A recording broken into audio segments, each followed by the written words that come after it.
said the software ben o text say o met me a do system o mu nyina ase Mahama bawi ni kuku dam pao kuku dam aye di o mu di pao but that day on the 9th of December no and the big yes 9th near around 7:20 something PM na matimi aka baby anu obeda na see I mean him say oni obehu e dey about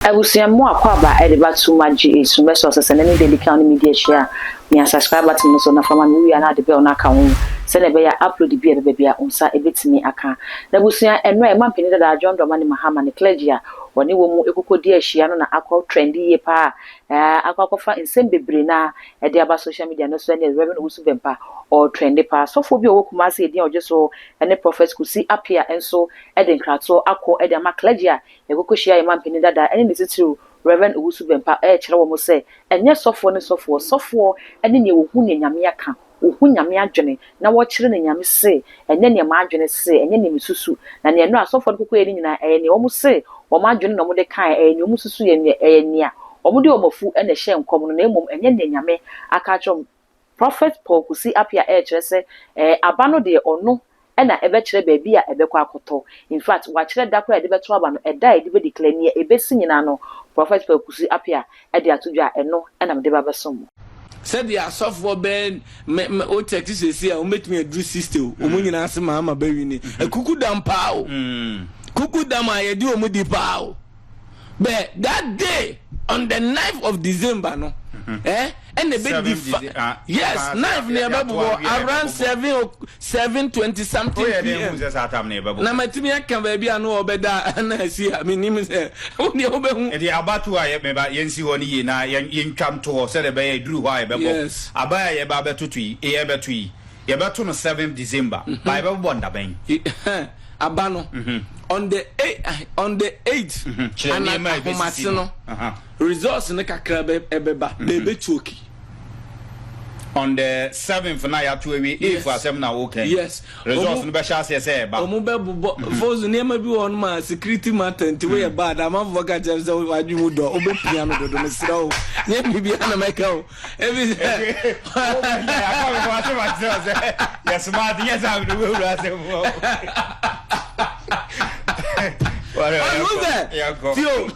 and obi owa fanze me be kan say na po na be ye ba mi ara ni me ni enso aba no kura abi obi bra say November mi enti na bi o ka tell me na be kan and sometimes they may be honoma because of o pedigree no position ti o kan obi be ka say bi kura unim there but I tell you this election is not going to be easy for anybody. The fear, the scares, the panic, and yet easy. And after the declaration, something will happen which I'm not going to use my mouth and say it on air.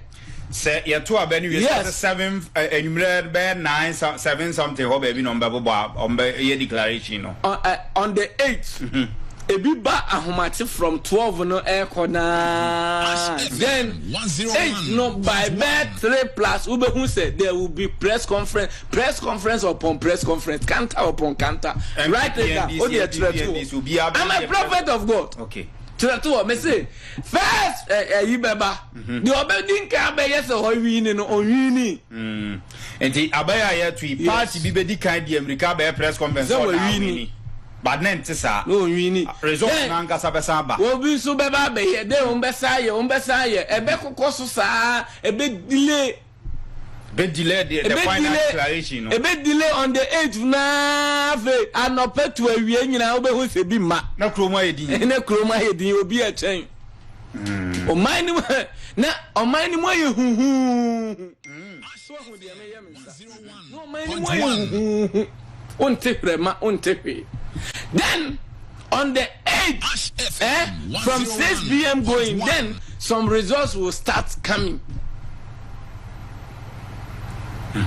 So on the 9th of December, it's a prophecy. Write it down. 9th December 2024, which is 75 days time, 77 days time, because 75 days more to the election. I think I'm right. Yeah, now 23rd in TV. Yes. Yeah. 77 days time on the 9th of December. And also, my name is 101. Yes. Declaration. Yes. No, bit 48, 47. No, be soon nam 50 still. Bakube Gina 47. Na Bakwe Gina 50. So 47 no be member say 50 no be kwa 50.9%. Me body obe Gina 50 no. Some fans MPP na ti akonwa so nti omo ana eto aso a na so omo na benya 50 no. Anamboa. Yes, that says the laws. Okay. Na John Mahama ni NDC anya 47. Yes. No be 9 no. Yes. Okay. This is what Mami Jena now will sit down and declare. But before resource no shall see air banner.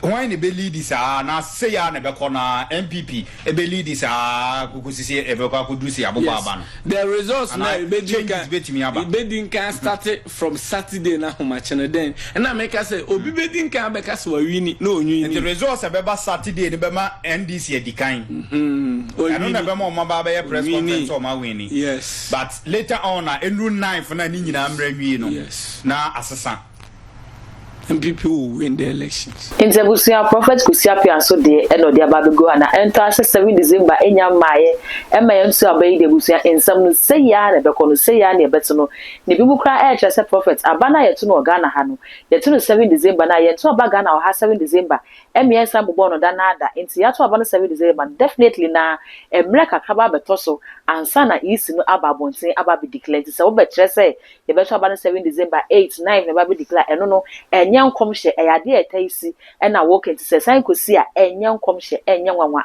ebi so kra e kire say ebi so kra e kire say ai abato e de afi abato na sofo no e de omo ho agimu yie pa na say nwanwa sa afi e de enko an ye hunti afi abato e na be kire say Ghana ha ye wa sofo anase ye ni asofo ye wa adifo anase ye ni adifo aba ye tui nyame ya na ne nsa wom anase ya na ne nsanim 7 December, 8 December, 9 December edunu eno na Ghana ha asofo ye ehyenkom nyina obia de eba be de ma obia ehu ne smoothness level edofo ma re fi media comment e o video ya se e de ma we ne san wa mia subscribe button no so se ne be ya upload bia bia onsa ebetimi aka uko Facebook nso a e too much je ho se na wa like no wa share e de ama me makra